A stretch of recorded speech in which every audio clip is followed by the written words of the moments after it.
منذ أكثر من 30 عاما 3 مرات كل أسبوع يقود أحمد الميسوري شاحنته على الطريق الوطنية التي تربط طنجة بالدار البيضاء، يحمل البضائع لحساب تجار من طنجة. وكذلك صارت له علاقات مع تجار من الدار البيضاء ومن مدن أخرى، ومع سائق شاحنات مثله من جهات مختلفة من المغرب.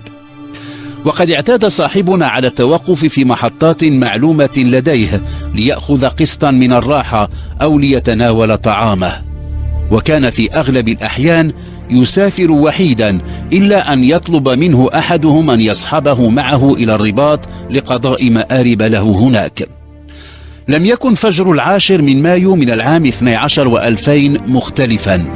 خرج من منزله، عرج على مسجد الحي وأدى صلاة الصبح، ثم مضى إلى موقف السيارات حيث دأب على ركن شاحنته. ألقى بالسلام إلى العرب حارس السيارات، وهش على الكلب الذي جاء يبصبص بذنبه.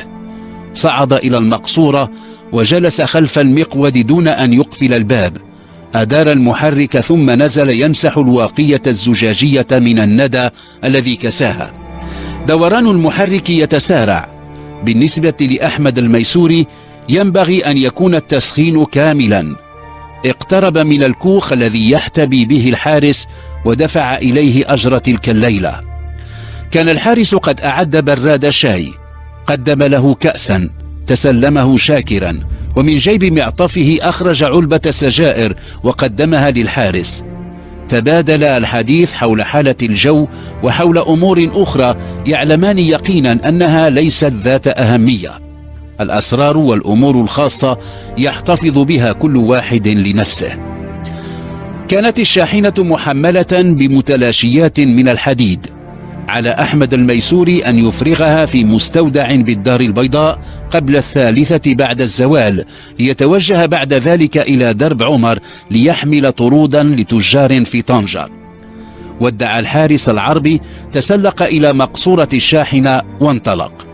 من جهاز الراديو يأتي صوت يرتل القرآن. الحركة لم تبلغ مداها بعد. يحرص على أن لا يتعدى السرعة المسموح بها. قبل أسابيع كان عليه أن يدفع غرامة بعد أن ضبط متجاوزا السرعة القانونية. لما بلغ الغابة الدبلوماسية رأى رجلا يقف على جانب الطريق وقد وضع عند قدميه حقيبة. لوح له بيده يطلب منه التوقف. بدا له كهلا، أوحت إليه هيئته بأنه قروي من المنطقة. تجاوزه بعدة أمتار، ولما رأى الرجل ومض إشارة الاتجاه إلى اليمين حمل حقيبته وجاء يسرع الخطى. لما توقفت الشاحنة تسلق من الجانب الأيمن. سأله أحمد أين يريد. رد الرجل بصوت به بحة أنه يريد الذهاب إلى العرائش. صمت السائق قليلا ثم أذن له بالصعود. فتح الباب وتسلق بسرعة لافتة، وجلس ووضع الحقيبة على ركبتيه. انطلقت الشاحنة. عم الصمت إلا من موسيقى تأتي من جهاز الراديو. ثم سأله أحمد عن اسمه ومن أين أتى. التفت إليه الرجل الذي يعتمر طربوشا صوفيا وقال إنه من وزان، ولكنه يقيم في العرائش، وإن اسمه عبد المالك. انتبه أحمد الميسوري إلى ما قاله الرجل، ثم عاد يسأله كيف وصل إلى الغابة الدبلوماسية من حيث حمله. رد سريعا وكأنه كان ينتظر ذلك السؤال بأن سائق سيارة حمله من قنطرة بن ديبان على طريق الرباط وأنزله حيث كان يقف، لأنه كان متوجها إلى قرية حجر حل. بدا مستقيما كل ما قاله، ثم إن السائق بابتسامة امتزجت بكحة سأله عما يحمله في تلك الحقيبة. لا شيء، رد الرجل. أضاف أن بها ملابسه وبعض أغراضه الشخصية لا غير. ابتسم بدوره وأضاف وهو ينظر إلى أحمد: لا تخشى شيئا يا سيدي. كان السائق يركز انتباهه على الطريق. لما اقترب من قنطرة والتهدارت كان ضوء الشمس قد ملأ الأفق. اجتازت الشاحنة الجسر، وعلى بعد بضع مئات من الأمتار حاجز للدرك الملكي. خفض أحمد السرعة ثم توقف عند الحاجز. أشار إليه الدركي أن يتوقف على أقصى اليمين. امتثل. كان يرى في المرآة العاكسة الدركي يقبل نحو الشاحنة بالتفاتة سريعة جهة الذي حمله، ذاك الذي قال إنه من وزان، بدا له مضطربا. طلب الدركي أوراق الشاحنة، سلمه أحمد إياها، تفحصها الدركي ثم مضى يلف حول الشاحنة يراقبها. ولما بدا له كل شيء كما ينبغي أعاد إليه الأوراق. نظر مليا إلى وجه الذي بجانبه ثم أشار إليه بمواصلة الطريق.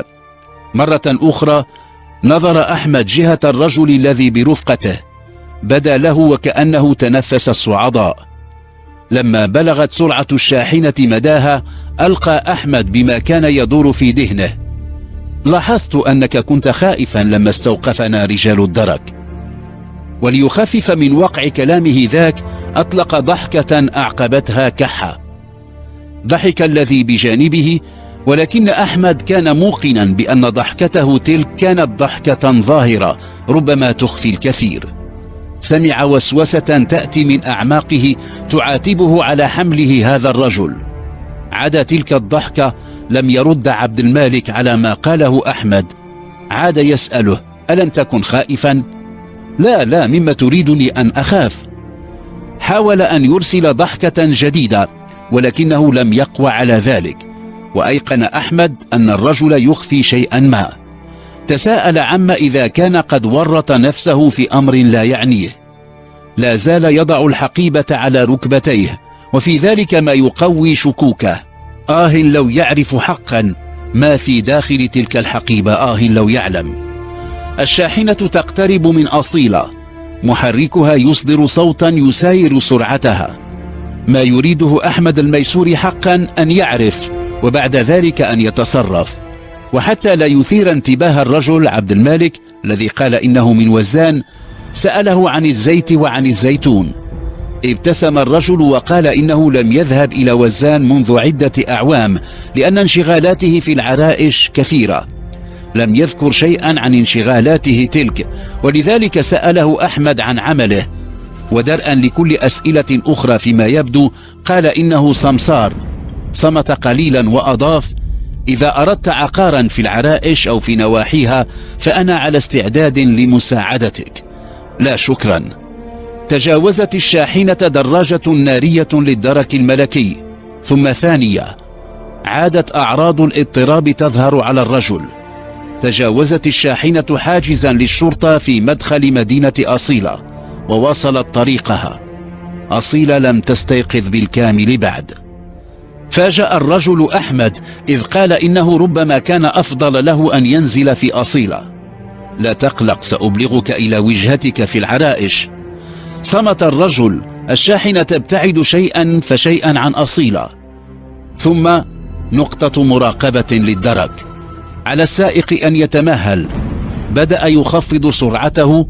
سمع صوت الفرامل، وعلى بعد نحو 20 مترا من العلامة التي تشير إلى نقطة المراقبة فتح الرجل الباب، ألقى بحقيبته ثم قفز من الشاحنة.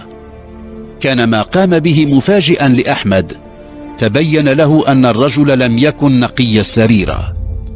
حاول أحد الدركيين اللحاق به ولكنه اختفى بين الأشجار. طلب من أحمد أن يركن شاحنته على جانب الطريق. تقدم نحوه رجل الدرك، طلب منه وثائق الشاحنة. يحاول أن يحافظ على هدوئه.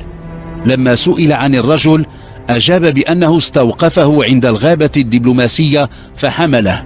أضاف أن كل ما عرفه عنه ما قاله له. قال إن اسمه عبد المالك وإنه يقيم في العرائش ولكنه ينحدر من وزان. من جهاز اللاسلكي جاء صوت يقول إنه ترك الحقيبة وهرب. أدرك أحمد أن المتحدث هو الدركي الذي لاحق الهارب. صار أحمد يشك الآن في إمكانية الوصول إلى الدار البيضاء في الأجل الذي حدده لنفسه. لم يكن لديه ما يضيفه إلى ما قاله آنفا. لا معرفة له بالرجل الهارب إلا ما قاله. أحس بالندم على حمله معه. يعلم أنه سيكون عليه أن يثبت أنه لا علاقة له بهذا الرجل. يدعو الله في قرارة نفسه أن ينجيه. وبينما كان رجلا الدرك يتفقدان الشاحنة من بعيد من الجهة نفسها التي فر إليها الرجل، ظهرت مجموعة من الأشخاص يتبعهم أطفال يهرولون نحو نقطة المراقبة التابعة للدرك. ولما اقتربت المجموعة تبين أحمد سريعا وجه الهارب. أحس بارتياح فقد يتمكن من مواصلة رحلته. أمسك بالرجل وتم تصفيده. سمح لأحمد بمواصلة رحلته إلى الدار البيضاء بعد أن أقر الهارب بأنه لا علاقة له به إلا أنه حمله بعد أن استوقفه. مع ذلك كان على أحمد الميسوري أن يتقدم إلى مركز الدرك بطنجة فور عودته من الدار البيضاء.